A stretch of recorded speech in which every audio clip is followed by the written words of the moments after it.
윤석열 대통령 측은 12.3 계엄령을 계몽령이라고 주장했습니다. 여인영 전 사령관의 진술을 보면 지난해 11월부터 윤 대통령은 계엄에 대한 의지를 드러냈는데 우방국도 계엄을 지지할 거라며 계엄을 구체적으로 검토한 걸로 파악됐습니다. 류정화 기자입니다. 에이펙 정상회의 참석차 출국을 닷새 앞둔 지난해 11월 9일.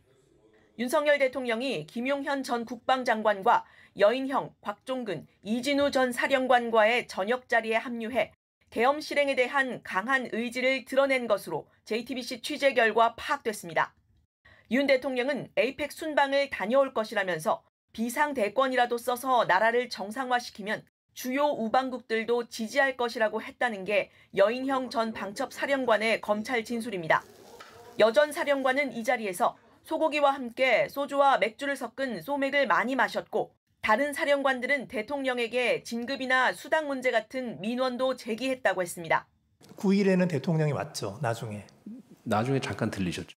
제가 이제 검찰의 진술한 여부도 있지만 정확한 워딩은 형사재판에서 정확히 말씀드리겠습니다.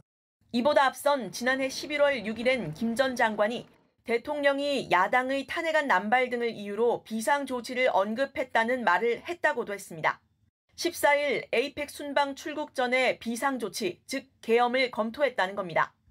당시 여 전 사령관은 계엄을 말리며 트럼프 취임 후 주변 정세를 살펴보실 필요가 있다는 의견을 냈고 이후 대통령도 그렇게 생각하시는 것 같다는 장관의 말을 들었다고 했습니다. 하지만 다음 날 대국민 담화에서 윤 대통령은 야당에 대한 강한 불만을 표출했고 이런 거를 막 남발하고 특검법을 국회에 오지 말라는 얘기다. 이거는 저도 예의를 지키고 야당도 예의를 지키고 이래야 되는 거지. 결국 약 한 달 뒤 윤 대통령은 비상계엄을 선포했습니다. JTBC 류정화입니다.